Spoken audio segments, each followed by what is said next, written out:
ဒီညီလေးနှစ်ယောက်ကနော်ဒီကျွန်တော်တို့ထိုင်းနိုင်ငံဖူးကဲမြို့မှာကျွန်တော်စီမှာနေပြီးတော့ဒီပြေကနေပြီးတော့တွေ့ပြီးတော့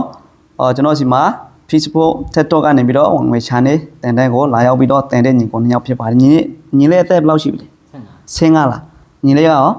19နှစ်နဲ့19နှစ်ညီကိုနှစ်ယောက်နော်သူ့ရဲ့အဖေကကျွန်တော်စီမှာယုံကြည်စိတ်ချစွာနဲ့လာပြီးတော့ဒီ Facebook TikTok ကနေပြီးတော့ငွေချမ်းနေတန်တန်းကိုလာရောက်ပြီးတော့တိုက်ခိုင်းတယ်ပေါ့နော်ညီလေးတို့ဆိုရင်လည်းညီလေးအရင်ကောင်းကြတယ်ပေါ့နော်ဒီလူငယ်ပိုင်းတွေဆိုတော့ကျွန်တော်ပြပေးတဲ့စနစ်တွေကိုဒီတရက်ကျော်2ရက်လောက်နဲ့နေပြီးတော့တက်မြောက်ပြီးတော့နော်သူတို့ရဲ့ဒီငွေချမ်းလေးစနစ်တွေကိုပေါ့နော်တက်မြောက်တော့ပြီဆိုတော့ဒီညီလေး2ယောက်ကနေပြီးတော့ line ပေါ်ကနေပြီးတော့သူကသူတို့2ယောက်ကဒီငွေချလို့ရပြီဖြစ်တယ်ပေါ့နော်ကျွန်တော်ပြပေးနေတဲ့စနစ်ကတော့မလုပ်ဘဲနေမှမရတာဗျာလုပ်ရင်တကယ်လုပ်တယ်ဆိုရင်ကျွန်တော်တို့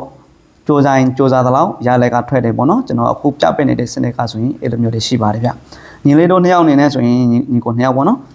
ကိုယ့်စီမှာဒီတန်ယူရတဲ့ feeling လေးပေါ့ပြောမယ်ဆိုရင်အတွေ့အကြုံလေးပေါ့နော်ညီလေးဒီအခုပြတဲ့စနစ်တွေကိုဆိုရင်တော့ကညီလေးတွေးဘူးလားမတွေးဘူးလားတွေးဘူးနော်နောက်တန်ယူရတော့ညီလေးအတွက်ဒီမျိုးဟို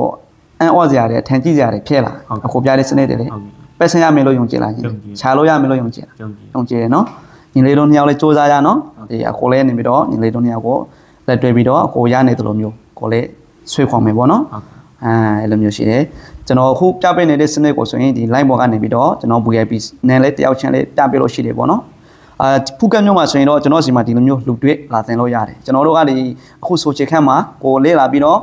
online ကလေးလာပြီးတော့ရှာလို့ရတယ်တစ်လောက်ဒေါ်လာ1000ရှိလဲရှာလို့ရတယ်ရာရှိလဲရှာလို့ရတယ်တချို့တွေကကိုယ်တိုင်လေးလာပြီးတော့ရှာလို့မရဘူး line ပေါ်ကလေးလာတဲ့နေ့စနစ်တွေကိုသူများတွေကပြထားပြီးမှကိုယ်တိုင်လေးလာလို့အဆင်မပြေတဲ့သူတွေအတွက်ဆိုရင်ကျွန်တော်စီမှာဒီလိုမျိုးတယောက်ရှင်းတော့၎င်းနေ line ပေါ်ကပဲဖြစ်ဖြစ်အပြင်မှာပဲဖြစ်ဖြစ်လာပြီးတော့ဒီပညာတွေကိုတန်ယူပြီးတော့အပေါ်ဝင်ရှာလို့ရတယ်ပေါ့နော်စိတ်ဝင်စားတယ်ဆိုရင်ကျွန်တော်တို့ပေကိုဒါဆက်ပြလိုက်ပေါ့နော် website ကလည်းဆက်ပြလို့ရပါတယ်ဗျာနော်ဒါဆိုရင်ကျွန်တော်လည်းနောက်ထပ်ဗီဒီယိုတွေမှာတွေ့ကြမယ်နော်ညီလေး2ယောက်လေးများများရှာမယ်နော်โอเค bye bye နှုတ်ဆက်လိုက် bye bye